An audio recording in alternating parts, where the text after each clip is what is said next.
Hello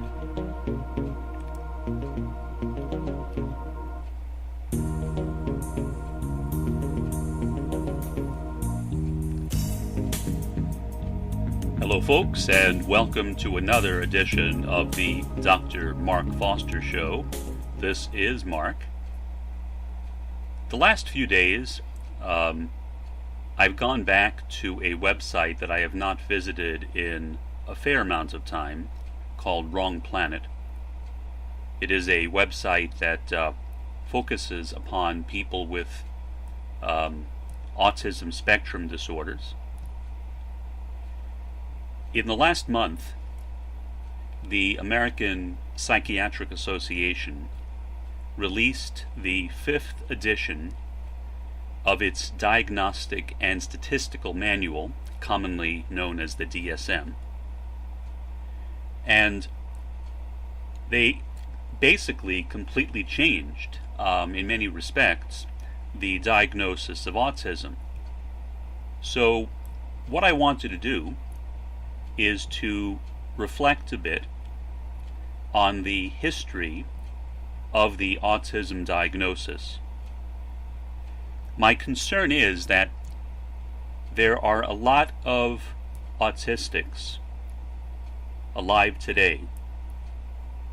I would say especially autistics, say under 50 perhaps, who are unaware of how autism has been historically diagnosed. And I feel as though it would be a mistake for that important part of the history of autism to be forgotten. And so, hopefully, in this broadcast, I will contribute to keeping that memory alive. In the past, and in the present as well, the last couple of days, when I have made the point that autism was, throughout most of the last century, the 20th century, diagnosed as schizophrenia, the response I have gotten back is one which either reflects the fact that I'm not explaining it well, or they're not understanding me, or perhaps a combination. I don't know. The response is usually something like, autism is not schizophrenia. And my response to that in turn is, well, no, I didn't say that autism was schizophrenia. I said that autism has been diagnosed as schizophrenia and was diagnosed that way for a huge chunk of the 20th century. If we want to go back even further, autism and people with other disorders were not seen as having disorders. In many societies, including Western societies, people with disorders were regarded as being demonically possessed and were treated accordingly. Exorcisms were conducted on people. In the 19th century, holes were drilled in the skulls of people who were thought to be demon-possessed because they were displaying psychotic symptoms, as they thought, under the assumption that, well, if we drill a hole in the person's skull, maybe the demon will escape. Gradually, the treatment of people on the autism spectrum and people with other psychiatric disorders has improved. It is still certainly not perfect. There are many, many problems with it. But compared to what I remember it is a whole lot better than what it was. Psychiatry is a new field. Abnormal psychology in its modern form is also a very new field. Both of those fields were produced by something called the mental or social hygiene movement. Now, the mental hygiene movement was comparatively humane compared with what had gone on before, and yet by the same token, people who were involved with that movement generally supported a kind of eugenics. In other words, they wanted to make sure that these people with disorders did not reproduce. Over time, psychiatry changed, but it took a long time. Perhaps the beginnings of it go back to a fellow named Benjamin Rush. Mr. Rush was one of the signatories to the Declaration of Independence. He lived from 1746 till 1813. He had ideas that the treatment of the insane, so-called, should be more humane, and that people who were insane should be regarded not as demon-possessed, but instead as people who had a disease of the brain. From 1918 till 1980, autists were officially placed on the schizophrenic spectrum in the United States, and the story was similar in many other parts of the Western world. It begins with the American Psychiatric Association. That organization was founded in 1844 as the Association of Medical Superintendents of the American Institutions for the Insane. In 1892, it was renamed the American Medico-Psychological Association, and finally, in 1921, it received its present name. The American Psychiatric Association, the APA, published a diagnostic manual in 10 editions between 1918 and 1942. These are the names that were given to that manual. Initially, the first edition, from 1918, was called the Statistical Manual for the Institutions for the Insane. For the Use of Institutions for the Insane. In 1920, the name was changed to Statistical Manual for the Use of Institutions for Mental Diseases. In 1941, the Statistical Manual for the Use of Institutions for Mental Defectives. And finally, in 1942, which was the last year that it was published, the Statistical Manual for the Use of Hospitals for Mental Diseases. The DSM was based upon that manual. There are copies of that original manual from 1918 on the web. I will include a link to a web page where you can download it in a variety of formats, including PDF and text, below this program. This is a brief summary of how the diagnosis read.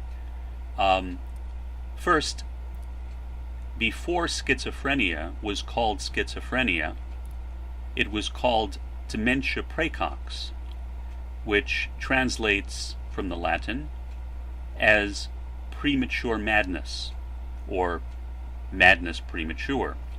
This is a brief excerpt. This group cannot be satisfactorily defined at the present time, as there are still too many points at issue as to what constitute the essential clinical features of dementia praecox. The term schizophrenia is now used by many writers instead of dementia praecox. Appearance of autistic thinking and dreamlike ideas, peculiar feelings of being forced, of interference with the mind, of physical or mystical influences, but with retention of clearness in other fields, orientation, memory, etc.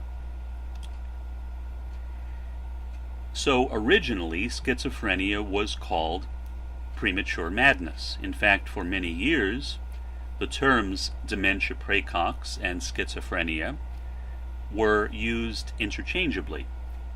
Gradually, for a variety of reasons, the main one being changes in the diagnostic standards or definitions of what schizophrenia is, the term schizophrenia won out, and so now dementia praecox is only a part of the history of schizophrenia.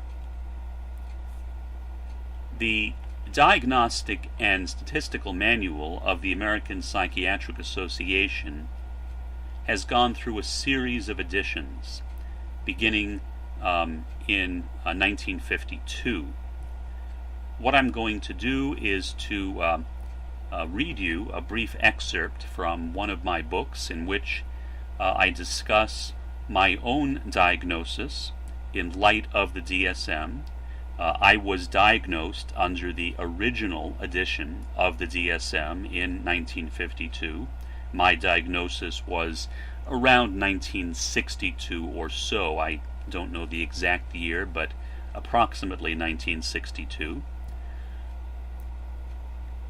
Here's the text I wrote. The first edition of the DSM, which was initially used to diagnose me, was a revision of the previous manual, the one I just mentioned, from 1918 till 1942. In the DSM, dementia praecox was changed into a schizophrenic spectrum.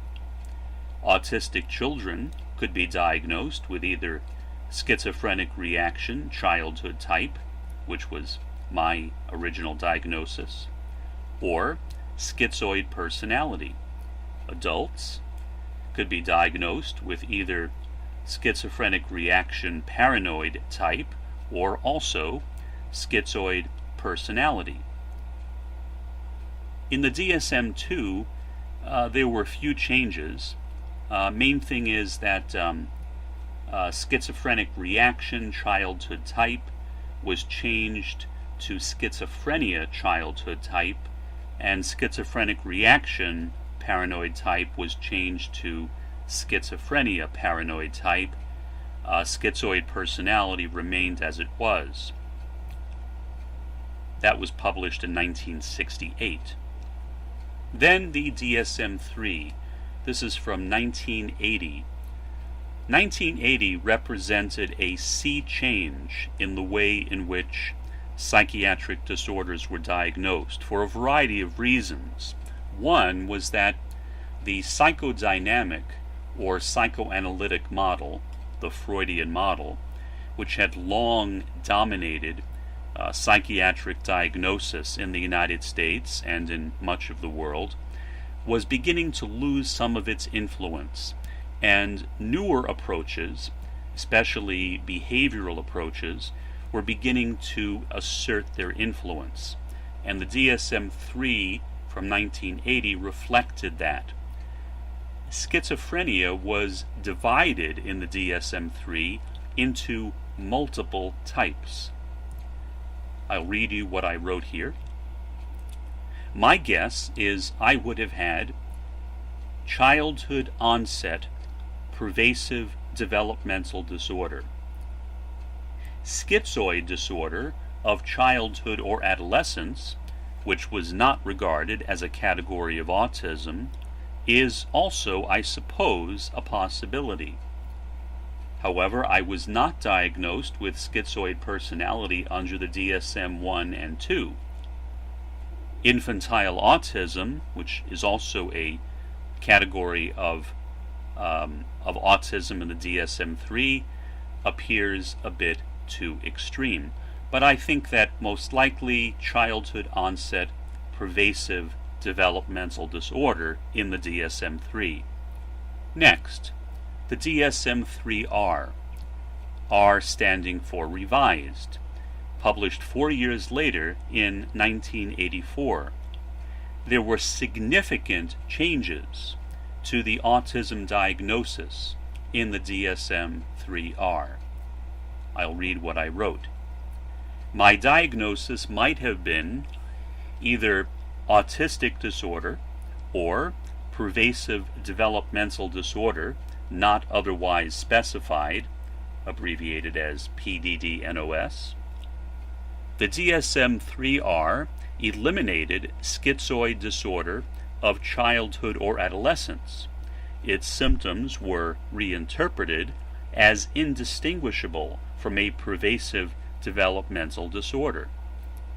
Since singling out a pervasive developmental disorder based on age of onset, age of first development, was determined to be invalid, childhood onset pervasive developmental disorder was merged with infantile autism, also in the DSM-3, to create autistic disorder in the DSM-3R. Next, the DSM-4, 1994, and the DSM-4-TR, which is the revised version, in 2000. In terms of the autism spectrum, the diagnoses were virtually identical in both of those editions, 4 and 4-TR. Again, I'll read what I have here. Both manuals continued using autistic disorder and divided PDD-NOS into multiple types, including Asperger's disorder and a new PDD-NOS. I was diagnosed by my new psychiatrist with either Asperger's disorder or autistic disorder. For highly functional adults, he regarded those two categories as functionally identical. As things turned out, in the DSM-5, the American Psychiatric Association ended up agreeing with him. In the ICD-10, which is the manual used by the World Health Organization, schizoid disorder of childhood is used as an alternate or outdated term for Asperger's syndrome. Finally, the DSM-5, published just this year, 2013. Here is what I wrote. Finally, autism spectrum disorder, ASD, is the new classification used in the DSM-5. That term, with its 3 levels of severity, 1, 2, and 3, has replaced all of the previous types of autism, as well as pervasive developmental disorder. Presumably, I was at level 2 as a child. For the first time with the DSM-5, developmental criteria can be considered when diagnosing an autistic adult. In other words, a person's childhood history. The DSM-5 authors also recommended that anyone with a prior diagnosis of autistic disorder, Asperger's disorder, and PDD-NOS now be given a diagnosis of ASD. essentially what has happened with the DSM-5 is that the American Psychiatric Association went from a categorical to a multi-dimensional approach to autism and to many other disorders as well. So rather than dividing autism into these different categories, such as autistic disorder and Asperger's disorder and various others as well, they've collapsed all of them into autism spectrum disorder, which I think is accurate. Even Lorna Wing, who is the person who coined the term Asperger's disorder, agrees with the new dimensional way of understanding autism. She is sympathetic to people who still continue to identify with Asperger's, but she feels that the dimensional approach is much more accurate. Let me read one more thing I have here. My comments are obviously not intended to demean those who are legitimately schizophrenic. However, even though I recognized a long time ago that I was obviously not delusional, learning that I was diagnostically an autistic, not a schizophrenic, made me sigh with relief. Since the Asperger's disorder construct did not appear in the literature until long after my original diagnosis, rejecting it was not a big deal.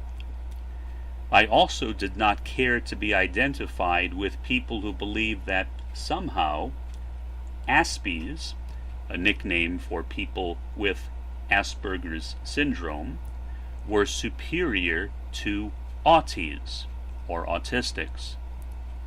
For individuals whose original diagnosis was Asperger's disorder or syndrome, the transition may be more difficult. I think everyone recognizes that. As I said, for me, since I was originally diagnosed with pediatric schizophrenia, I never was particularly attached to the Asperger's category, and I stopped using the term several years ago, as I said, after I saw people using it to separate themselves from other autistics, and I didn't want to do that.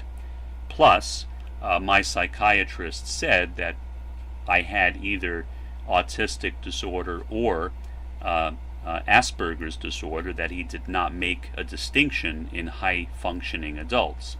So I never really thought that that issue was particularly important.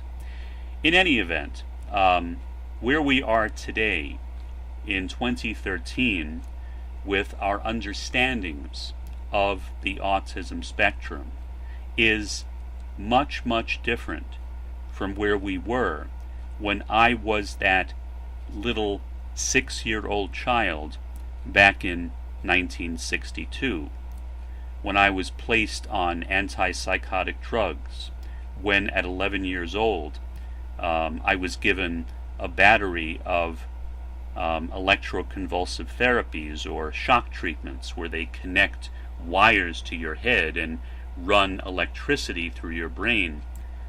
Of course, that treatment is not even used for schizophrenics anymore. It's used for people who are very depressed. But I was given that under the assumption that I was a schizophrenic. I was placed on those extreme antipsychotic drugs again under the assumption that I was a schizophrenic. My parents were told that I would most likely spend the rest of my life on disability. So I have surprised all of them, I guess, in a sense, in a manner of speaking. Certainly I surprised my original psychiatrist, who I kept in touch with over the years, and who also found out about my new diagnosis and who ended up agreeing with it after I told him. He said, yes, that's correct. If you were walking into my office right now, that is precisely how I would have diagnosed you as well. So that's basically what I had to say on the subject. Hopefully it has been informative. Until next time, this is Dr. Mark Foster. Have a good one.